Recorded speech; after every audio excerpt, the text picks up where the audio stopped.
Just after midnight on August 5th, 1930, Neil Armstrong was born in the Ohio farmhouse that belonged to his grandparents. Neil was the oldest of Stephen and Viola Armstrong's 3 children. He had a younger sister named June and a younger brother named Dean. Neil was always his mother's pet. She once wrote that he was a pleasure for us to raise in every way.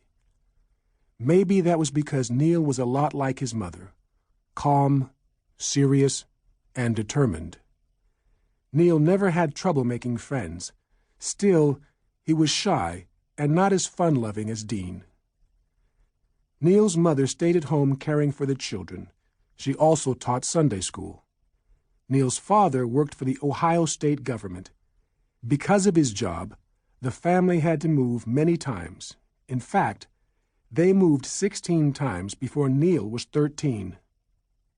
Finally, the Armstrongs settled in the little Ohio town of Wapakoneta. In the 1930s, planes were still thought of as unusual and exciting. Many people had never flown in one. Only 3 years before Neil was born, in 1927, Charles Lindbergh flew nonstop across the Atlantic. He was the first person to make a transatlantic flight, and it took 33.5 hours. To get to Europe, people from the United States still traveled by ship, which took 4 days on a luxury liner. For long trips across the country, people took trains. In 1930, it took about a week to get from New York to California by railroad. From the time he was a little boy, Neil was fascinated by airplanes and flying. When he was just a toddler, he saw an air show in Cleveland, Ohio, with his dad. Neil took his first plane ride when he was only 6. The plane was called the Tin Goose. It wasn't really made out of tin. Its strong body was made of aluminum. The Tin Goose could carry up to 12 passengers, who sat on scratchy wicker seats. Its engines rattled and roared as the Goose reached a little over 100 miles an hour. Later on, Neil's father confessed that he had been scared to death. As for Neil, he had enjoyed every minute. The first airplane. The Wright brothers, Orville and Wilbur, grew up in Dayton, Ohio, near where Neil Armstrong was born. Like Neil, they were interested in anything that flew from the time they were kids. They made paper toys that they called bats, which could glide on air currents. But in 1903, when Wilbur was 36 and Orville was 32, they did something amazing.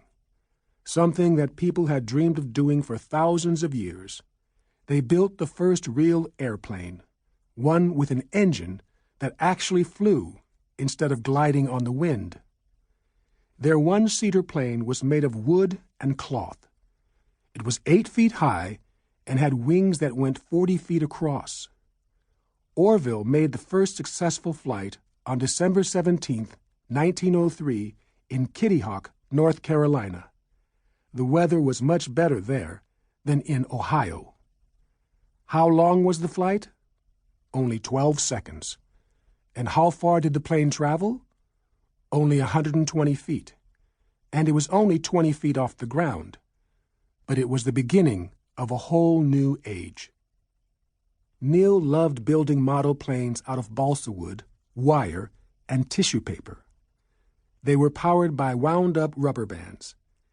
In the basement, he set up a wind tunnel with a fan so he could see how well his models flew.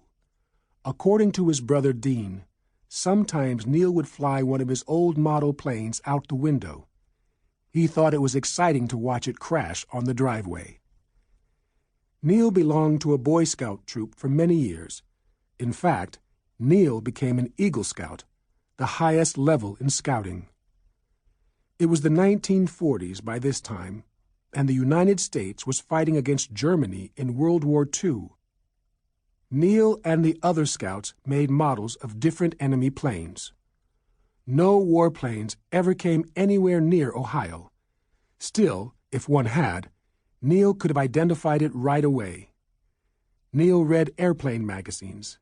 He drew detailed sketches of his favorite planes. Learning about planes, however, wasn't the same as learning to fly planes. And that's what Neil wanted to do most of all.